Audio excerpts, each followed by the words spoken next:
به امید تو. سلام وقتتون بخیر، اوقات به شادی. دوستای عزیزم، همراهان همیشگی کانال چشم سوم پیشگو، خوش آمدید. من نسیم تاروت ریدر شما در خدمت شما دوستان عزیزان، همراهان، هم فرکانس ها و هم انرژی های خودم هستم. دیشب در واقع ذهن خوانی رو داشتیم و در واقع با یک سری از ابعاد ارتعاشی و انرژی یا ذهن شخص احساسیتون آگاهی پیدا کردیم. امشب میخوایم ببینیم این توفه نطنز شما چه قدمی رو میخواد برداره و قدمی که میخواد برداره برای ادامه رابطش با شما چی هستش. لطفاً برای تبادل انرژی بین من و شما و این انرژی خوانی و شخص احساسیتون، چون این تبادل انرژی باید اتفاق بیفته، ممنون میشیم ویدیو رو لایک کنید و اسم خودتون و شخص احساسیتون رو بنویسید و اگر هم تمایل ندارید بنویسید 2 تا قلب قرمز رو کامنت بذارید. ممنون میشم. مرسی. لطفا روی شخص احساسیتون متمرکز بشید و بریم ببینیم که قدم بعدی که توفه نطنز شما برای ادامه رابطش با شما میخواد برداره چی هستش. لطفاً به دستان من نگاه کنید.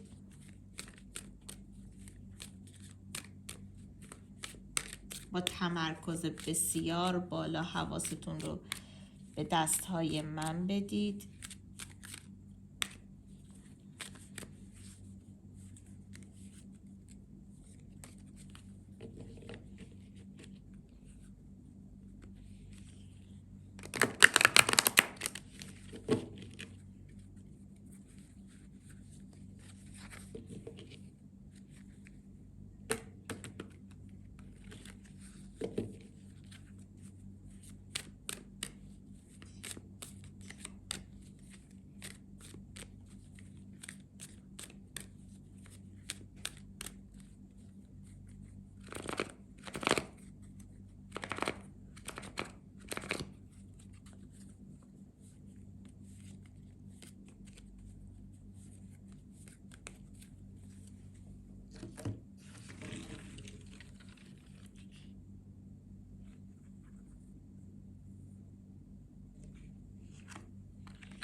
کارت از کارت روباه افتاده، پس داره نشون میده که شخص احساسیتون به شدت آدم باهوشیه.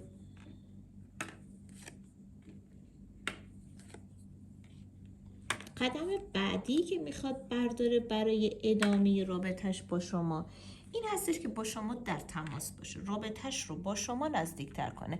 این رو ما دیشب هم توی ذهن خوانی دیدیم بچه ها. یعنی شخص احساسیتون به دنبال این هستش که بتونه در واقع رابطش رو با شما جدیتر و نزدیکتر کنه، اما با باهوشی و زیرکی. به دنبال یک مسیریابی هستش، به دنبال یک راه حل و دنبال یک شاه کلید میگرده. رابطه شما یک موقتاً دچار سردی یا یک فاصله یا حالا هر چیز دیگه ای شده، اما این آدم شما رو جوشیش خودش میدونه و حتی دوست داره که رابطه خودش با شما رو علنی‌تر و جدی‌تر بکنه. میدونید؟ یعنی همچین چیزی در تفکر این آدم هستش. قدم بعدی که میخواد این آدم برای ادامه رابطش با شما برداره.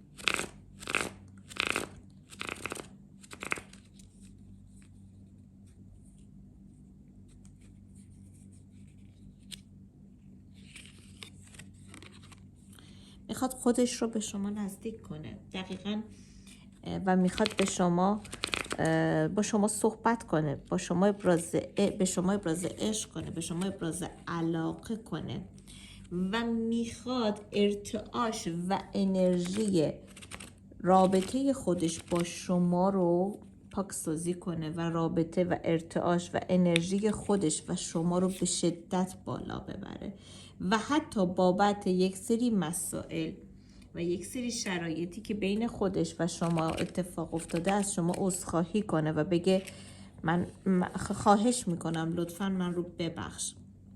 این آدم به دنبال این هستش که به سمت و سوی شما بیاد، برای شما حتی حرکتی رو بزنه و برای شما کاری رو انجام بده. میدونه که چقدر شما آزرده خاطرید و جالبه این آدم خودش هم شرایط خیلی خوبی رو پشت سر نذاشته و بابت این دلشکستگی و این آزرده خاطری و این ناراحتی و نگرانی که بین خودش و شما به وجود اومده به شدت احساس ناراحتی میکنه. این آدم خیلی دوست داره با شما مسیر زندگیش رو یکی کنه و با شما رسما ازدواج بکنه. خب به دنبال این هستش که بتونه رابطش رو با شما جدی‌تر بکنه، رابطش رو شکل بهتری بده و یک باهوشی و زیرکی خاصی هم داره این آدم. متوجه میشید؟ اما باز میخوام دقیق‌تر و ریزتر بدونم. اسمش رو صدا کنید. بیا به ما بگو که همین الان، همین لحظه چه قدمی رو میخوای برداری؟ بچه ها الان که دارید این ویدیو رو میبینید شب جمعه هستش و در واقع شب تاسوعا هستش. خواهش میکنم شمع روشن کنید و پاکسازی ها رو انجام بدید. دوستان و عزیزانی هم که ثبت نام کردن، پاکسازی ها برای این ارتعاشات و انرژی هایی که حالا در موردش صحبت کردم، چون هم وارد قمر در عقرب شدیم و هم ارزم به حضورتون تاسوع و عاشورا رو داریم. یه مقدار ارتعاشات و انرژی های متاسفانه منفی حاکم هستش. ما تمام تلاشمون رو میکنیم که ارتعاشات و انرژی ها رو مثبت کنیم. پس شما هم باورپذیری خودتون رو 1000 برابر بیشتر کنید، چون در ما به ازای این اتفاقات و شرایط سختی که داریم میگذرونیم، چرخه کیهانی و چرخه کائناتی رو به اتفاقات خوب و شرایط خوب هستش و ما تغییر و تحولات مثبت رو هم در پیش رو داریم. پس قدرت ارتعاشی و انرژی های مثبت بالاتره. کافیه یکم به خودمون بیایم و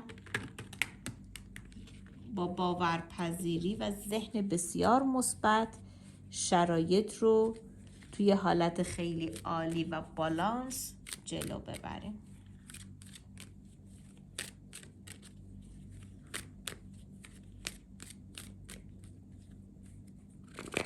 قدم بعدی که میخواد همین الان انجام بده، حرکتی که میخواد همین الان انجام بده چیه برای شما؟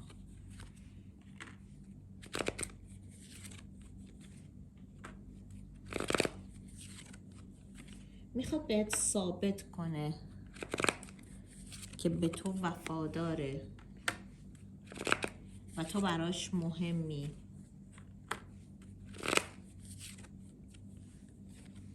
و در مورد یک سری مسائل و موضوعات میخواد با شما صحبت کنه.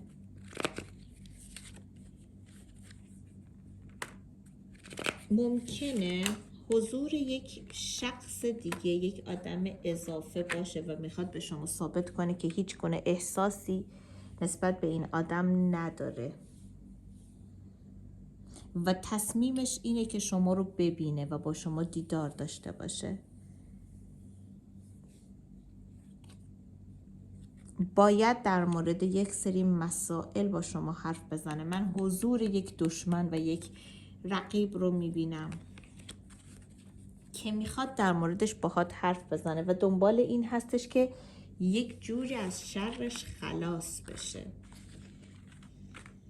یعنی قشنگ این قضیه بولد و واضح افتاده، دنبال یک راه حل میگرده و پیرامون این مسئله و موضوع میخواد باتون صحبت کنه. بریم سراغ تاروت.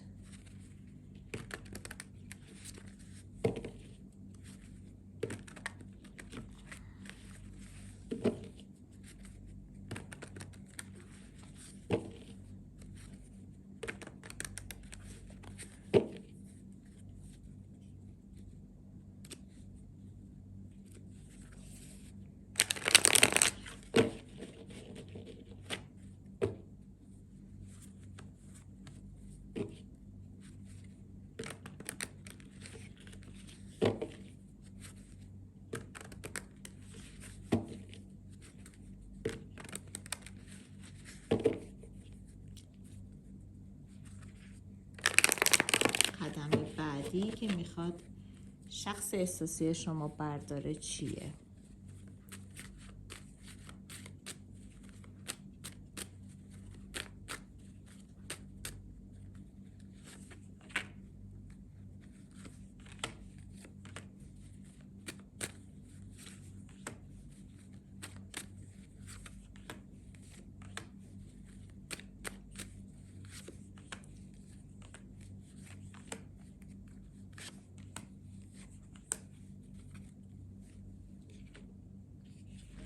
این آدم خیلی موانع و مشکلات داره. قدم بعدیش اینه که میخواد به سمت شما بیاد، داره برنامه ریزی میکنه روی 7 وعده زمانی که به سمت سوی شما حرکتی رو انجام بده، کاری رو انجام بده.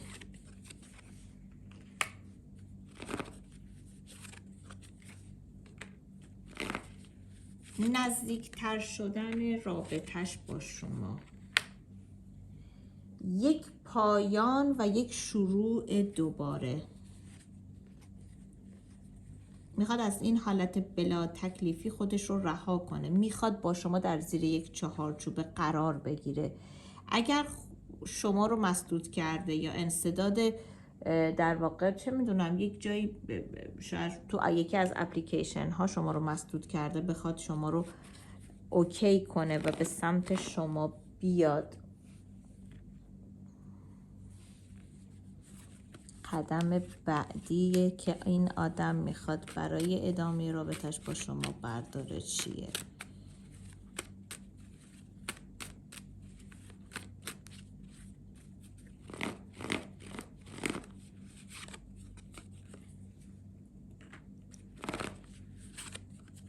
این آدم به شدت خودش شرایط سختی رو داره، حتی میتونم بگم بیماره. بچه ها توجه کنید، روی این آدم 100% طلس و دعایی زده شده که بین شما یک فاصله و جدایی اتفاق افتاده.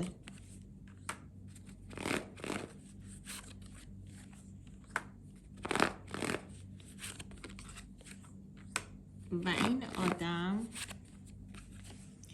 قدم بعدیش اینه که بخواد این یخا آب بشه، رابطه دوباره نزدیک بشه و انشاءالله بره واسه مسیر بعدی که رابطه دچار تعهد بشه. چون این آدم حس مالکیت نسبت به شما داره، میخواد شما رو برنده بشه و این قضایا توی 6 هفته آینده این آدم شما رو دوست داره.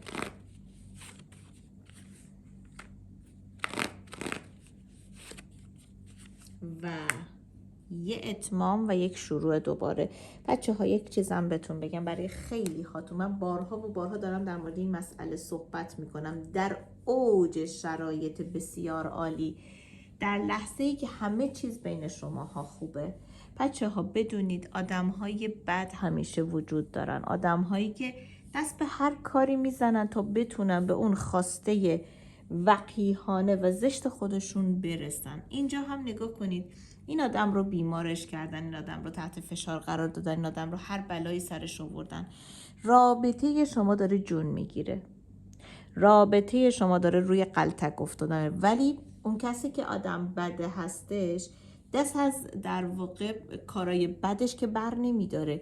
پس شما باید چی کار کنید؟ یک، پاکسازی ها رو انجام بدید، حصار بزنید و ارتعاش و انرژی خودتون رو بالا ببرید. و این که الان دیگه شما حواست باید جمع باشه، دیگه نباید سر یه سری چیزها، میدونم گاهی وقتا آدم دست خودش نیست، یه سری چیزها بی خودی اتفاق میفته و ناخودآگاه تو میریزی به هم.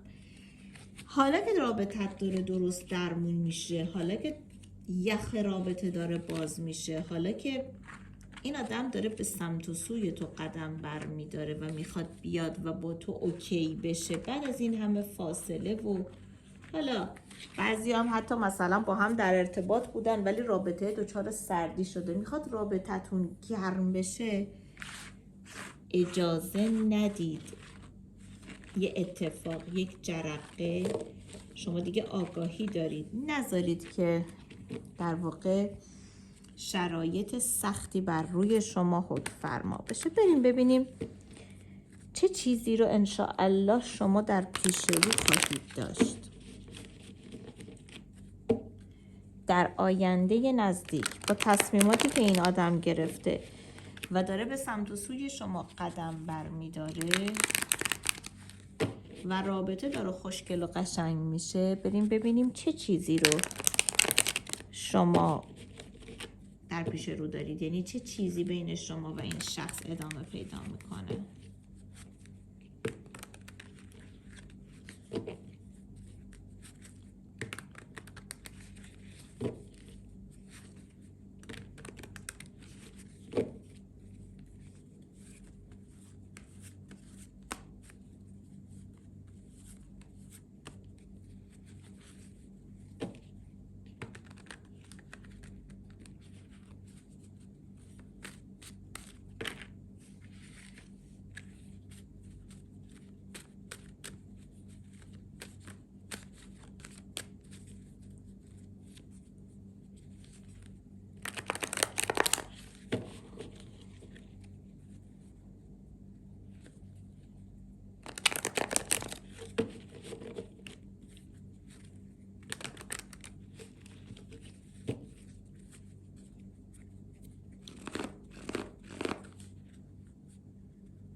یک استارت، یک شروع دوباره رو در پیش رو دارید.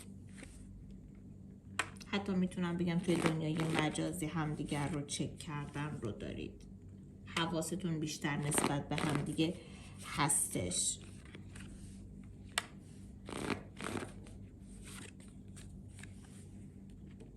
ولی شما به خصوص اگر خانم داستان هستید از این بلا تکلیفی و سردرگمی ناراحتید. این آدم میخواد بیاد دلجویی از شما بکنه،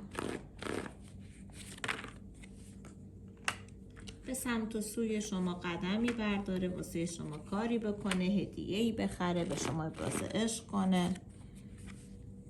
اما خود این آدم فشارهای عصبی زیادی رو داره و بچه ها حضور ارتعاش و انرژی منفی رو دارم میبینم. خواهش میکنم شمشیرتون رو از رو نکشید، به خصوص اگر عزیزم تو خانم هستی. شمشیرتو بذار زمین، چون رابطه داره روی غلطک میفته. این آدم شما رو دوست داره، میخواد با شما شروع دوباره داشته باشه.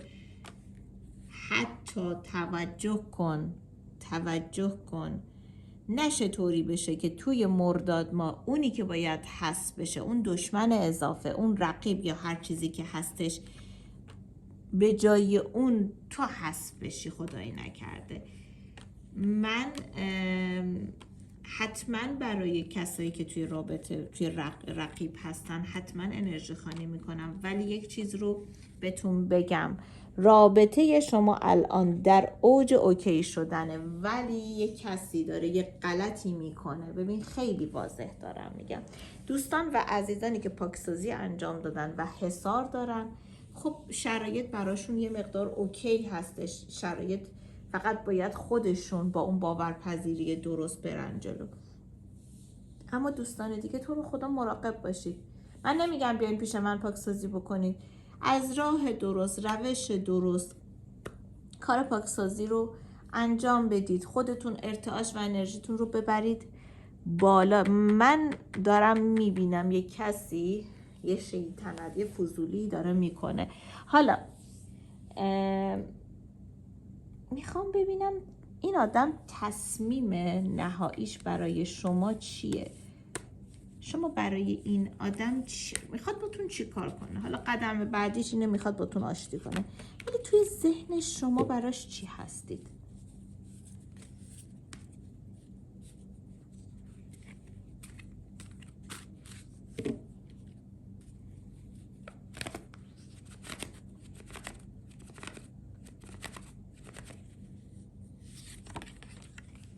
شما رو تو حالت انتظار نگه داشته. من این رو دارم میبینم. و ببین به خصوص دوستان و عزیزانی که توی رابطه مثلثی هستن، شما براش شبیه به یک گنجید.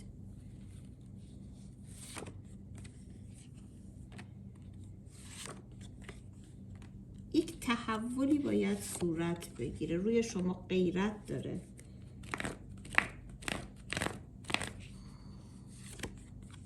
باز هم داره میگه یه هدیه از جانب خداوند شما رو میدونه، اما شما هستید که اینجا تنهایید.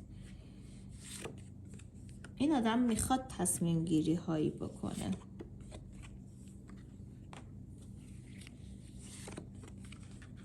دوستان و عزیزانی که شخص احساسیشون مجرد هستش، بچه ها رابطتون رابطه ای هستش که روی غلطک میفته و یک شرایط اوکی رو داره. این آدم حتی ترس از دست دادن شما رو هم داره. اما دوستانی که یک رقیب وجود داره، یعنی یک کسی هست که چوب لای چرخشون میذاره و حتی باعث جدایی و فاصله شون میشه، چون این آدم میخواد به شما خدمت کنه. چوب لای چرخشون میذاره و داره یه کاری میکنه، یه حرکتی رو میزنه. اون حضور نفر سوم رابطه شما رو نمیذاره به تقاطع برسه. هی عین دوتا خط موازی جلو میرید. حالا باید ببینیم داستان اون عزیزانی که رقیب دارن شرایطشون چطوری میشه و شرایط به چه شکل اتفاق میفته. با هر پوزیشن ارتباطی که هستید میخوام بدونم این آدم اصلا تصمیم جدی کردن رابطهش رو با شما داره؟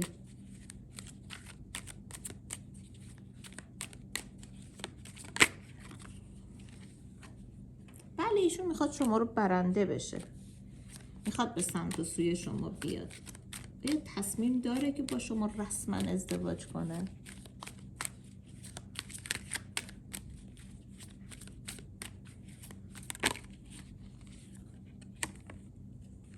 وعده 6 رو داره به ما میده.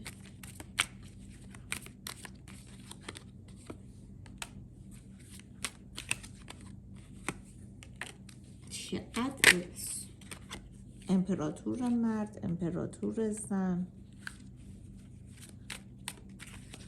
این آدم شما رو اصلا همسر خودش میدونه، با شما دیدار داشته باشه، با شما ملاقات داشته باشه.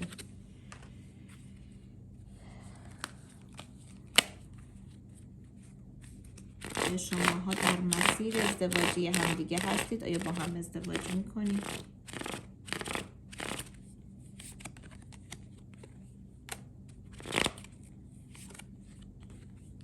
باید یک چیزی تموم بشه و بعدش ایشون رسما با خانواده بیاد. بله ولی باید یک چیزی تموم بشه. برای بیشتری ها داره نشون میده یک مانع وجود داره. شاید میگم طرف احساسیتون شاید هنوز توی زندگی قبلیش هستش، نمیدونم. ولی اگر طرفتون مجرده که 100% این ازدواج صورت میگیره. در غیر این صورت باید تکلیفی مشخص بشه. ویدیوی فردا شب مربوط به کسانی هستش که توی روابط مثلثی هستن، یعنی رابطه‌ای که رقیبی وجود داره، یعنی این رقیبه هست و نمیذاره که شما دوتا با هم ازدواج کنید یا با هم در ارتباط باشید یا هر چیز دیگه. میخوایم ببینیم عاقبت رابطتون چجوری میشه، رقیب حذف میشه، چه اتفاقی میافته. ما رو دنبال بکنید لطفاً. فردا شب در مورد این قضیه با هم دیگه صحبت میکنیم و انرژی خوانی میکنیم. در پناه خدا باشید. فعلا خداحافظ.